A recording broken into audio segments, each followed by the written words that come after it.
सौभाग्य है और आप लोगों का भी है कि आप यहाँ पे आएँ। ये माता अहिल्या का वही धाम है जहाँ उनका उद्धार हुआ था, जहाँ पे विश्वामित्र जी आए थे और उनके चरण कमलों से माता का उद्धार हुआ था। ये इतना पवित्र भूमि है, वामन अवतार हुआ यहाँ पे। इतना पे कोई बहुत ऐसे लोग हैं जो नहीं जानते हैं कि वामन अवतार कहाँ हुआ। हम तो पढ़ते जरूर हैं, सनातनी है हमारे, उसमें पढ़ते हैं कि वामन अवतार हुआ भगवान विष्णु का, इसमें 3 पग भूमि मांगे थे, तो ये बक्सर में ही हुआ।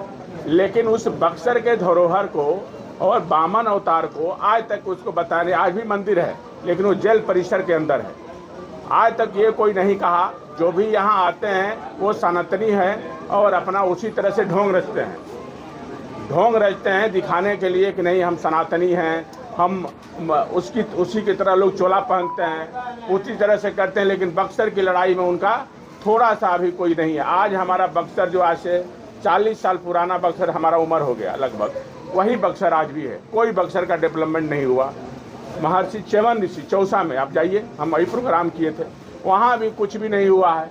च्यवन ऋषि जहाँ च्यवनप्राश पूरी दुनिया खाती है, आज उसको भी ये लोग नहीं बता पाए कि च्यवन ऋषि का जो आश्रम है ये चौसा से है, जो च्यवनप्राश की उत्पत्ति हुई थी। आज बड़ी बड़ी कंपनी को जितना मुनाफा कमाई उसका 10% भी यदि चौसा में, तो वहाँ कायाकल्प हो गया होता, चौसा का उस क्षेत्र का कायाकल्प हो जाता। तो यहाँ सबसे बड़ी लड़ाई क्या है कि लोग कमीशन खोरी करते हैं। यहाँ उसको उत्थान की बात नहीं करेंगे, तो इसलिए नहीं उत्थान हुआ कि यहाँ कोई लड़ाई जो है विकास के लिए और सनातन के लिए किया ही नहीं गया। अरे भाई, हमारा जिस चीज़ के लिए जाना जाता है वही चीज़ का डेवलपमेंट हो जाएगा तो पर्यटन का कितना बढ़ावा मिलेगा। आज पर्यटन का इतना बढ़ावा मिलेगा कि हमारा शाहाबाद जिला का 50% लोगों का रोजगार मिल जाएगा, कोई बाहर नहीं जाएगा। इतनी बड़ी बक्सर की सनातन संस्कृति है और विश्वामित्र की नगरी की। इसलिए ये हमारी लड़ाई और मुहिम लेके चल रहे हैं। ये हमारी मुहिम जो है अभी फिर राजधानी पटना में होने जा रहा है, उसके बाद ये दिल्ली तक जाएगी। ये लड़ाई राजधानी पटना और ये दिल्ली तक लेके जाएंगे। ये हमारी मुख्य रूप से ये लड़ाई जो है सनातन संस्कृति उत्थान बक्सर की है। जो सनातन संस्कृति के ख़त्म कर दिया गया उसकी मैं लड़ाई लड़ रहा हूँ। बक्सर की सनातन संस्कृति को ख़त्म कर दिया गया, मैं उसकी लड़ाई लड़ रहा हूँ। और ये हर जगह जाएंगे जहाँ हमारा सनातन बक्सर का संस्कृति का इतिहास है, वहाँ जाएंगे। अब बताइए, ब्रह्मपुर में हमारा ब्रह्मेश्वर नाथ, कितने लोग हैं जो ब्रह्मेश्वर नाथ को शिवलिंग जिसमें ब्रह्मा जी ने स्थापना किया था, जिसमें औरंगजेब तोड़ने आया मंदिर, तो वहाँ के मुख्य पुजारी जी बोले कि भाई इस मंदिर को मत तोड़िए, ये शक्तिशाली अपने आप आए हुए हैं। तो बोला कि हम कैसे मानेंगे, तो बोलो कि पूरब का दरवाजा जो है रातों रात पश्चिम की तरफ हो जाएगा, तो इस मंदिर को हम छोड़ देंगे। तो ये हुआ और आज भी जो है वह सपना है कि पूरब की तरफ पश्चिम की तरफ है। लेकिन उस धरोहर को भी जो है हमारा उस तरह से नहीं हो पाया जिस तरह से होना चाहिए। तो आप समझिए कि बक्सर के सनातन संस्कृति की लड़ाई क्या है। मिथिलांचल में मखना बोर्ड है, सबसे बड़ा बन रहा है। क्या है कि वहाँ मखना होता है, जो दाल मखना हम लोग खाते हैं ना, तो वहाँ बोर्ड बन गया। आपका पूर्ण कहाँ चला गया, समस्तीपुर देख लीजिए कहाँ चला गया, दरभंगा एयरपोर्ट आ गया, गया का देख लीजिए, राजगीर का देख लीजिए। लेकिन ये सबसे बड़ा पर्यटन और उत्तरायणी नदी गंगा माँ केवल बनारस और बक्सर में ही है, फिर भी इसका दुर्भाग्य है। इसकी लड़ाई हमारी यही है।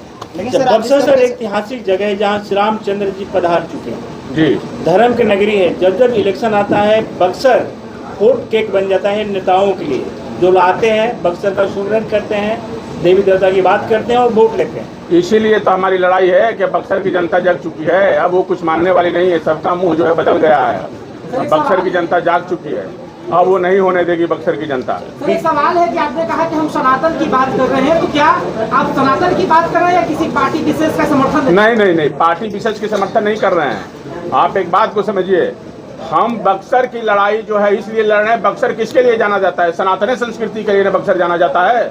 तो बक्सर का किस चीज के लिए बात करेंगे? सनातन संस्कृति की बात करेंगे ना।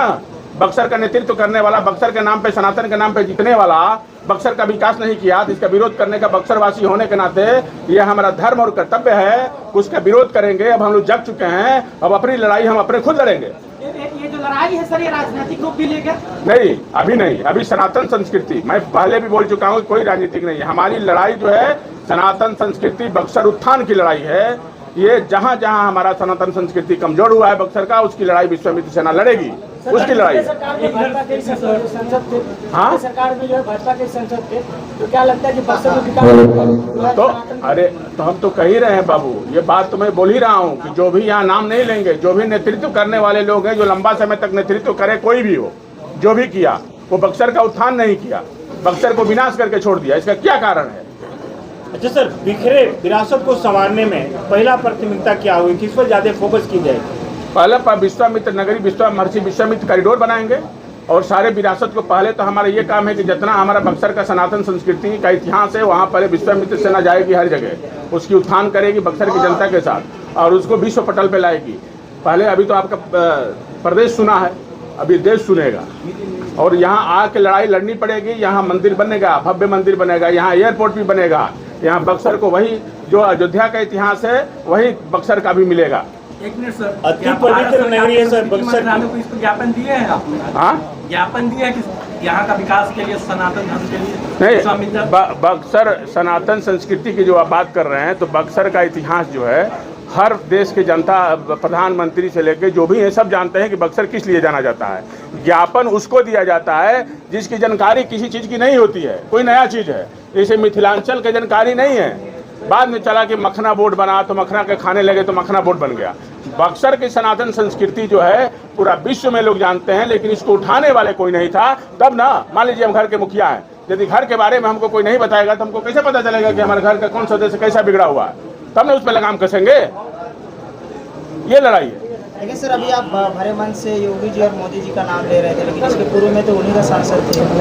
भाई साहब, मोदी जी और योगी जी